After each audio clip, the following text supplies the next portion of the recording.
முன்னாள் முதலமைச்சர் ஜெயலலிதாவை பாராட்டி அந்த ஆட்சியில் போதை கும்பல் இல்லை என்றும் தற்பொழுது திமுக ஆட்சியில் போதை அதிகரித்து விட்டது என்றும் ஒரு குற்றச்சாட்டை முன்வைத்து பேசியிருந்தனர். குறிப்பாக கூட்டணி கட்சி தலைவர்கள் அனைவரும் உரையாற்றும் பொழுது இந்த ஒரு குற்றச்சாட்டை தொடர்ந்து முன்வைத்து பேசிய அந்த காட்சிகளை நாம் பார்த்தோம். தேசிய ஜனநாயக கூட்டணி ஆட்சியில்தான் தமிழ்நாட்டு ஜல்லிக்கட்டு போட்டிக்கான தடை நீட்டிக்கப்பட்டது என்றும் காங்கிரஸில்தான் ஜல்லிக்கட்டு போட்டிக்கு தடை விதிக்கப்பட்டது என்றும் அவர் குறிப்பிட்டு பேசியிருந்தார். தமிழ் கலாச்சாரத்தை வாய்ப்பு கிடைக்கும் பொழுதெல்லாம் பறைசாற்றுகிறோம் என்றும் பிரதமர் மோடி குறிப்பிட்டு பேசியிருந்தார். 2026 என்டிஏ கூட்டணிதான் வெற்றி பெறும் என்றும் குறிப்பிட்டு பேசியிருந்தார்.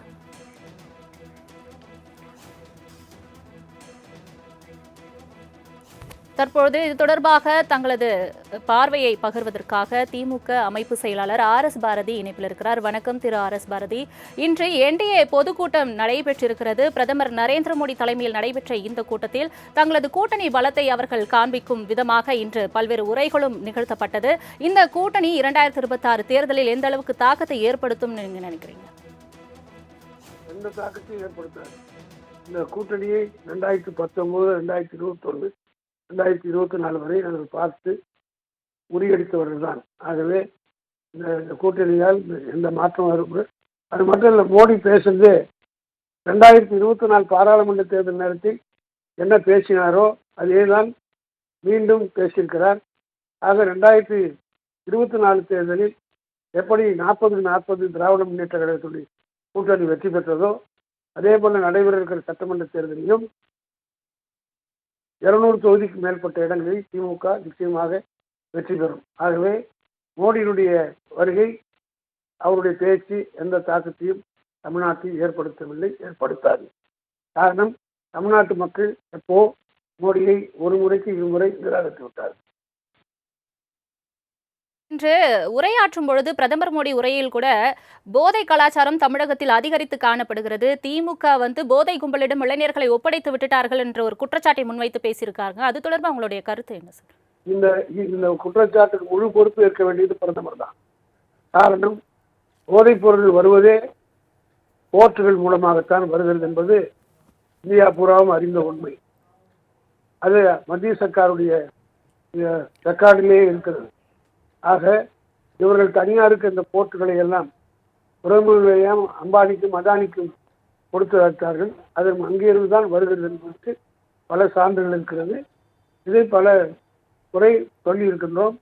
ஆக தமிழ்நாட்டில் போதைப் பொருள் வருவதற்கு இடமாக இருப்பது மோடியினுடைய நண்பர்களாக நடத்துகிற போர்ட் மூலமாக. அதை தமிழக அரசு சாமர்த்தியமாக இங்கே ஏராளமான வழக்கு போட்டு அவர்கள் எல்லாம் நீதிமன்றத்தில் நிறுத்தி தண்டனை வாங்கி. அதே போல பிரதமரின் சிறப்புரையில தமிழ்நாடு திமுகவால தான் பின்னோக்கி செல்கிறது அப்படின்ற ஒரு குற்றச்சாட்டை முன்வைத்து பேசியிருக்கிறாரு. அதற்கு என்ன பதில்? அவருக்கு எவ்வளவு பெரிய பொய்யை சொல்கிறார் என்பது உங்களுக்கே தெரியும். காரணம்னா, அவருடைய ஆட்சியில் இருக்கிற ஒன்றிய அரசு கொடுத்த புள்ளி விவரப்படி ஏறத்தாழ 11 துறைகளில் தமிழ்நாடு தான் தளபதி மு.க. ஸ்டாலினுடைய ஆட்சி முன்னணியில் முதலிடத்தில் இருப்பதை அவர்களே புள்ளி விவரத்தோடு சொல்லியிருக்கிறார். ஆக பொருளாதார வளர்ச்சி 11.19 அளவுக்கு டபுள் டிஜிட்டில் வளர்ந்திருக்கிற மாநிலத்திலே தமிழ்நாடு தான் தளபதி மு.க. ஸ்டாலினுடைய ஆட்சி என்பதை, அதாவது அவர் பொய் சொல்லியே பழக்கப்பட்ட ஒடிசா தேர்தல் என்றால் அங்கே தமிழர்களை தாக்கி வைப்பார். இப்போ அங்கே தமிழ்நாட்டில் இப்படி ஒரு பொய் சொல்லுவார்கள். இதை தொடர்ந்து அவர் சொல்லிக் கொண்டிருந்தால் தாங்களும் தொடர்ந்து தமிழ்நாட்டுக்கு அவரை புறக்கணித்தான் இருக்கார். அதுவும் ஊழலை பற்றி பேசுவதற்கு அவர் யோகியம் கிடையாது.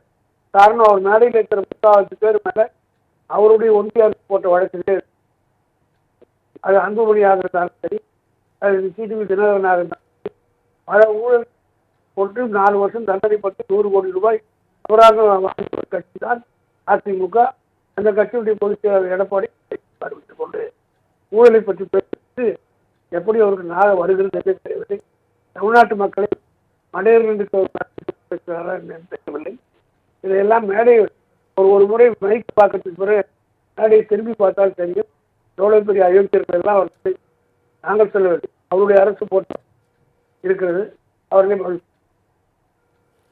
இணைப்பில் தங்களது கருத்துக்களை பகிர்ந்தமைக்காக நன்றி திரு ஆர்.எஸ். பாரதி.